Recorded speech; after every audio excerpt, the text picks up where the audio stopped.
A second tragedy involving asylum seekers on the high seas has sparked emotional scenes in the federal parliament. A boat carrying around 150 people has capsized north of Christmas Island. Up to 25 people are feared drowned. A fiery parliamentary debate is going on tonight. There had been hopes during the day that maybe the long-running impasse over asylum seeker policy might be resolved, and indeed a compromise bill may get through the House of Representatives. But at this stage, the Greens have all but ruled out supporting it in the Senate, saying they're implacably opposed to any solution that involves offshore processing. Shortly, I'll speak to Greens leader Christine Milne about that, but first, political editor Chris Ullman has this report.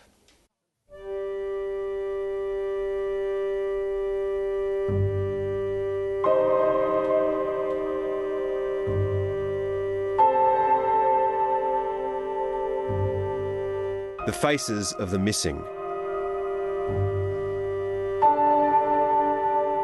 These are some of the 90 asylum seekers who drowned far from sight when their boat went down in heavy seas 6 days ago.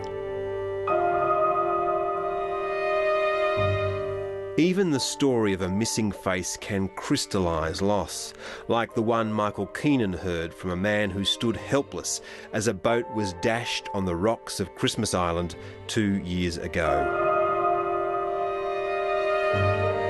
One of the Australians told me how you looked face to face with a child.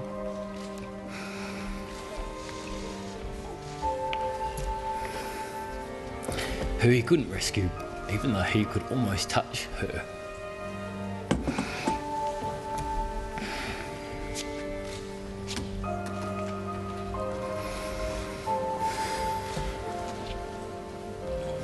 And that child perished.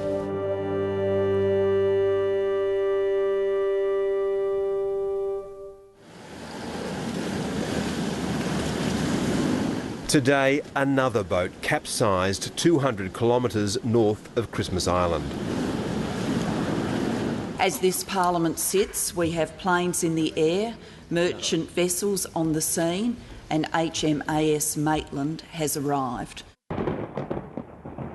The news of this second sinking in a week broke over Parliament like a thunderclap, and the nation's leaders raced to be seen as the first to act. I will be going into the Parliament at the conclusion of this press conference to seek immediately to introduce the Coalition's Private Members Bill to put beyond legal doubt the ability of the Australian Government to process illegal maritime arrivals in any country that has signed the UN Refugee Convention.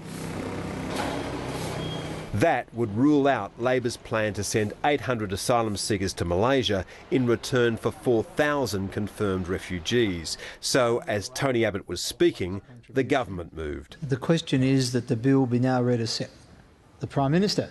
The government will seek to bring on, for further debate to finality, the bill moved by Mr Rob Oakeshott to amend migration legislation and facilitate offshore processing. Tony Abbott made it to the floor. A bill for an act to amend the Migration Act. But was beaten by the clock. Madam Deputy Speaker. In accordance, the debate is interrupted in accordance with Standing Order 43. The debate may resume at a later hour. So, minutes later, it was the government-backed bill proposed by independent Rob Oakeshott that was debated.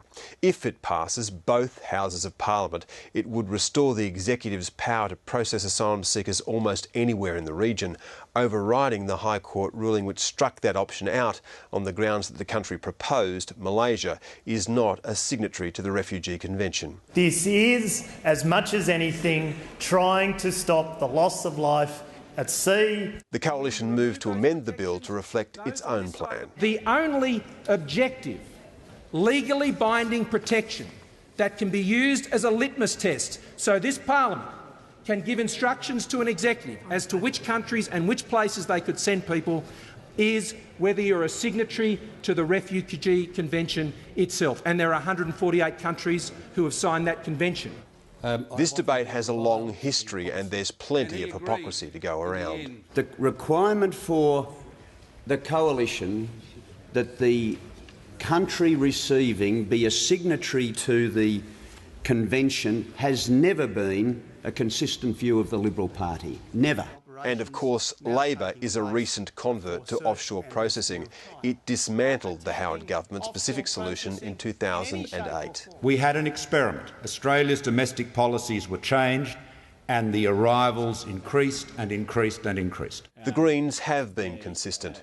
They have consistently refused to negotiate with anyone who proposes offshore processing as a deterrent. The Greens have a fundamental opposition to this bill, and nothing that's been said during the course of the debate has changed that, and will not be supporting this bill whether or not it's amended. And that means that the OAKSHOTT bill will fail in the Senate no matter what happens in the House. So after long debate and some heartfelt words, the deadlock looks set to continue.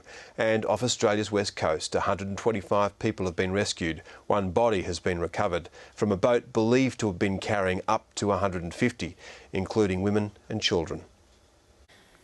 And in the minutes since Chris Ullman filed that report, the independent MP Andrew Wilkie has proposed an amendment to the OAKSHOTT legislation. It would impose a 12-month sunset clause on offshore processing. That's being voted on right now and is expected to pass, and then we can expect a vote on the OAKSHOTT bill itself.